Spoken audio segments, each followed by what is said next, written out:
On fait les choses, on ne sait pas pourquoi on les fait pendant des années. On bosse. Moi, je viens d'un milieu assez simple. J'ai commencé, j'avais à peu près 15 ans.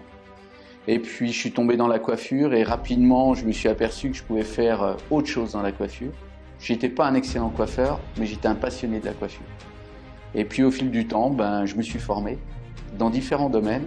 Ça a commencé quand j'avais 25-26 ans, où j'ai vraiment mis beaucoup d'argent pour me former. L'équivalent aujourd'hui, je pourrais te dire entre 5 et 10 000 euros par formation.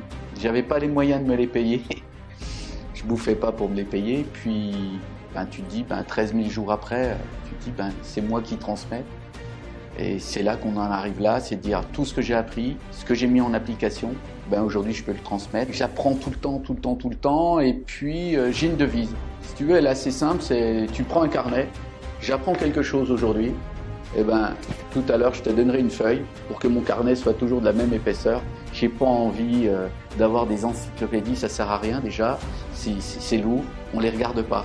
Moi ce que j'ai envie, c'est j'apprends quelque chose aujourd'hui, il y a certainement quelque chose qui sert à quelqu'un, je lui transmets parce que il en fera ce qu'il en voudra, il fera avec mon idée, il en fera deux, et tant mieux parce que c'est ça la transmission.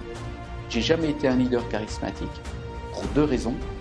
Parce que je préférais mettre mes collaborateurs en avant que moi, ce qui fait que quand j'étais pas là, le salon tournait.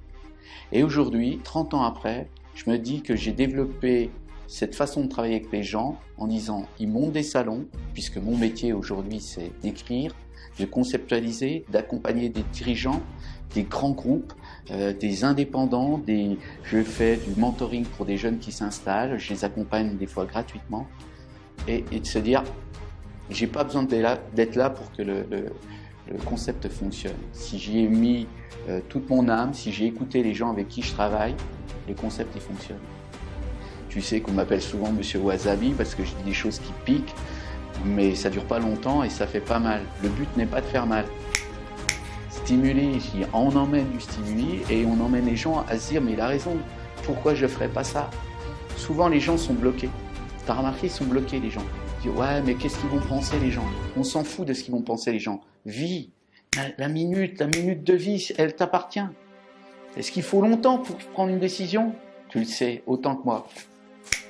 Il faut 1 seconde pour prendre une décision. Il faut croire en soi, il faut croire en ses rêves.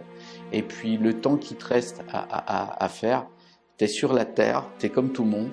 On n'a pas le même âge, tu es plus jeune que moi. Mais moi je dis que si on nous regarde, on est 2 êtres humains et on a le même âge pour faire ce qu'on aime. La passion n'a pas d'âge. Je le répète, la passion n'a pas d'âge. Je ne sais pas quand est-ce que ça s'arrêtera, mais en tous les cas, tant que je suis passionné, je travaillerai.